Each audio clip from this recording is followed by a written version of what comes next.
प्यारे बच्चों 13.7 एक्सरसाइज का क्वेश्चन नंबर 7 देखिए, भुजाओं 5 सेंटीमीटर, 12 सेंटीमीटर और 13 सेंटीमीटर वाले एक समकोण त्रिभुज ABC को, देखिए ये समकोण त्रिभुज है ABC, इसकी भुजाएं जो है 5 सेंटीमीटर, 12 और 13 सेंटीमीटर है, को 12 सेंटीमीटर की पारी तो घुमाया जाता है, यानी 12 सेंटीमीटर की भुजा के चारों ओर घुमाया जाता है।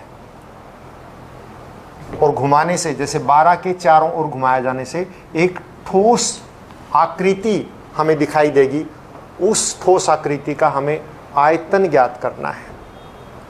तो पहले तो आप देखिए त्रिभुज की भुजाएं क्या हैं। त्रिभुज ABC की भुजाएं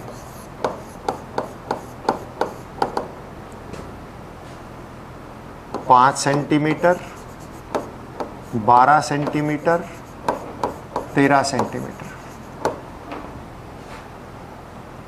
भुजा AB 12 सेंटीमीटर के पारित या परित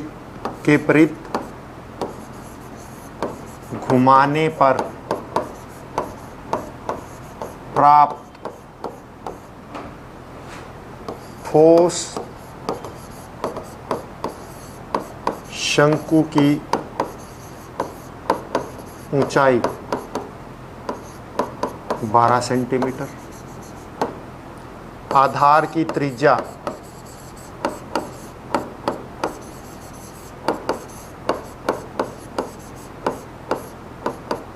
5 सेंटीमीटर। तो आयतन क्या हो जाएगा? आयतन, शंकु का आयतन क्या होता है? आयतन 1/3 पाई r स्क्वायर h, क्योंकि यदि 12 के चारों ओर घुमाएंगे तो 5 जो है क्या बनेगा? त्रिज्या बनेगी आधार की, क्योंकि 5 घूम के क्या बनाएगा? पूरा वृत्त बनाएगा, और वो वृत्त में उसकी त्रिज्या 5 सेंटीमीटर रहेगी। इसलिए आधार की त्रिज्या 5 सेंटीमीटर, ऊंचाई 12 सेंटीमीटर।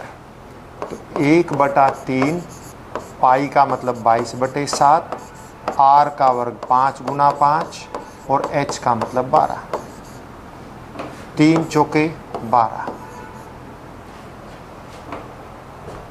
और अब ये आ गया हमारा, और इसको हम गुणा करेंगे तो गुणा करने पर हमें प्राप्त होता है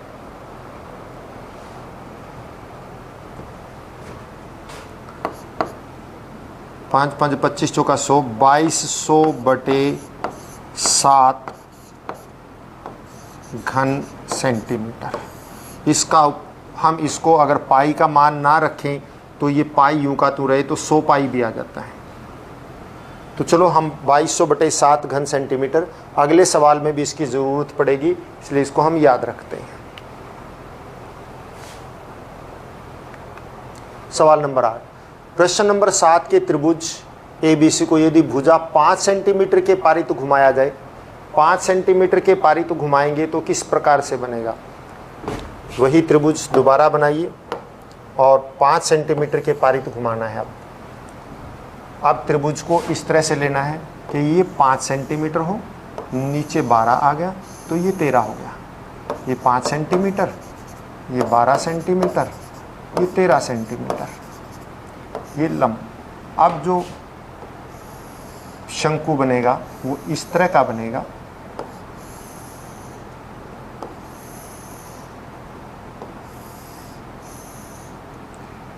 ये 5 सेंटीमीटर, ये 12 सेंटीमीटर और ये 13 सेंटीमीटर। वही त्रिभुज, आप इसका नेम कुछ भी ले लीजिए, ABC। तो यहाँ पर ये AB, BC। तो अब इसमें देखिए 5 सेंटीमीटर भुजा के परित घुमाने पर प्राप्त शंकु की ऊंचाई,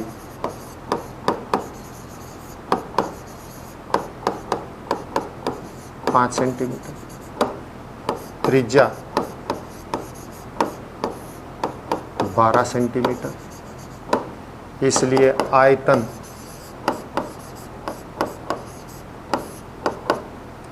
1/3 पाई आर स्क्वायर एच, यानी कि 1/3 पाई 22/7 आर की 2, यानी कि 12 गुना में 12 और गुना में एच का मतलब 5, 3 चौके 12। अब क्या आ गया, ये आ गया हमारा 22 गुना में 12 चौके 12 पंजे 60 हो जाए 240/7, यानी कि इसको हम करेंगे तो ये बनेगा 0, 22 चौके 88 और 44 और 8 52, 5280/7 घन सेंटीमीटर। और अब ये कहा कि 7 और 8 में प्राप्त दोनों ठोसों के आयतनों का अनुपात भी ज्ञात करना है। तो इसका मतलब प्रश्न नंबर 7, प्रश्न 7 में शंकु का आयतन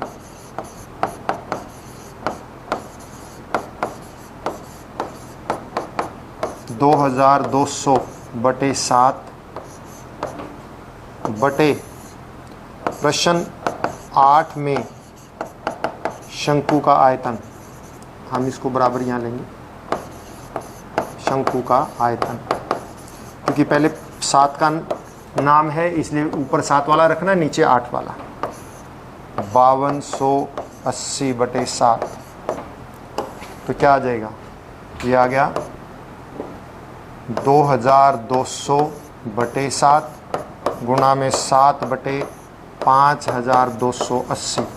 7 से 7 कट गया, 0 से 0 कट गया। और अब आप देखिए 4 पंजे 20, 4 पंजे 20, और ये 4 से 4 एकम 4, 4 × 12, 4 दूनी 8, और ये किसी से नहीं कटता है, तो ये हमारा आ गया, नहीं 11 से कट रहा है, ठीक है, 11 से जा रहा है, 11 पंजे 55 और 11 एकम 11, 11 दूनी 12, यानी 5/12।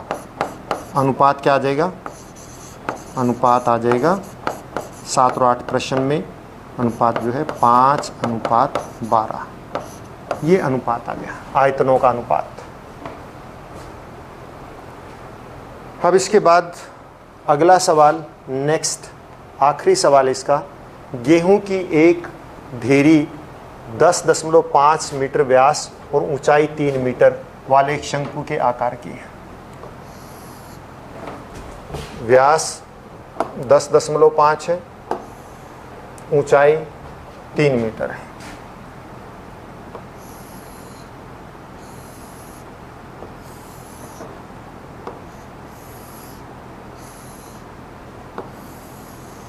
ये ऊंचाई 3 मीटर और ये व्यास जो है 10.5 मीटर। अब आप देखिए, शंक्वाकार ढेरी, शंक्वाकार ढेरी का,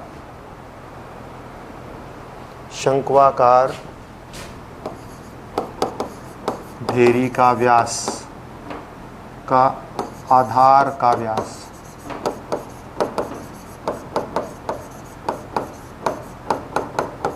10.5 मीटर। तो त्रिज्या कितनी हो जाएगी, 10.5/2, यानी इसको हटा दीजिए 0, 5 दूनी 10, 5 एकम 5, 5 दूनी 10, 21/4 मीटर। ऊंचाई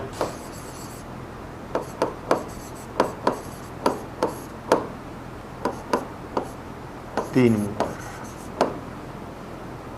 आयतन आपको पता है शंक्वाकार है तो 1/3 पाई आर की 2h, 1/3 पाई का मतलब 22/7 आर की 2, यानी कि 21/4 गुना में 21/4 और h का मतलब ऊंचाई, ऊंचाई का मतलब 3, 3 से 3 कट गया, 7 किया 21, 2 दूनी 4, 2 से 11, अब ये आ गया 11 गुना में 21 गुना में 3/8, ये आ गया। अब हम इनकी गुणा करेंगे और गुणा करके इसको हम 8 से भाग कर देंगे, तो ये बनता है हमारा 21, 33, 21 दिए 63, 6 63 और 6/8, तो 8 8 64, 5 बच गए और 8 6 48, फिर 5 बच गए और 8 6 48, फिर 2 बच गए, 8 दूनी 16, 8 पंजे 40, इतने घन मीटर, 86.625 घन मीटर आ गया। अब इसका क्या निकालना है, इसको ढकने के लिए कैनवास की ज़रूरत है, तो इसका जो कैनवास है ये L चाहिए हमें, तो L निकालेंगे हम यहाँ पे और फिर आगे करेंगे, क्योंकि पाई आर एल होता है इसका पृष्ठीय क्षेत्रफल, और ढकने के लिए जो कैनवास चाहिए वो पृष्ठीय क्षेत्रफल के बराबर होगा। तो अब आप देखिए तिर्यक ऊंचाई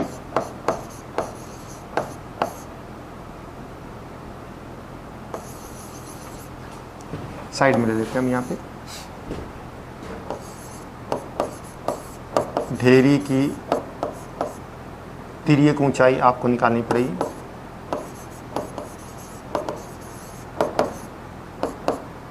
L बराबर है क्या होगा, h² प्लस r² वर्गमूल, और h का मतलब 3 का वर्ग, और प्लस ये 21/4 का वर्गमूल, और हम इसको करेंगे 3 के 9 और 21 441/16, और ये हो जाएगा 16 निमा 144 प्लस 441/16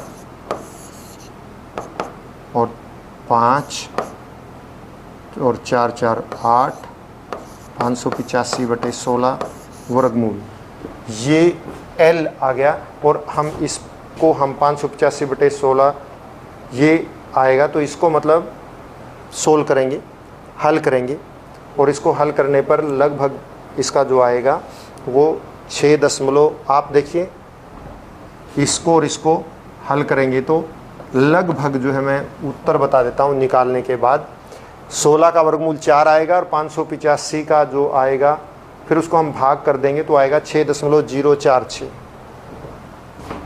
6.046 कितने मीटर लगभग ही आएगा। तो अब इसका कैनवास ढका जाना है, तो कैनवास का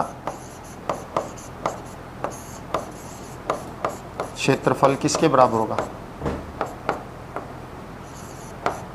शंक्वाकार ढेरी का पृष्ठीय क्षेत्रफल,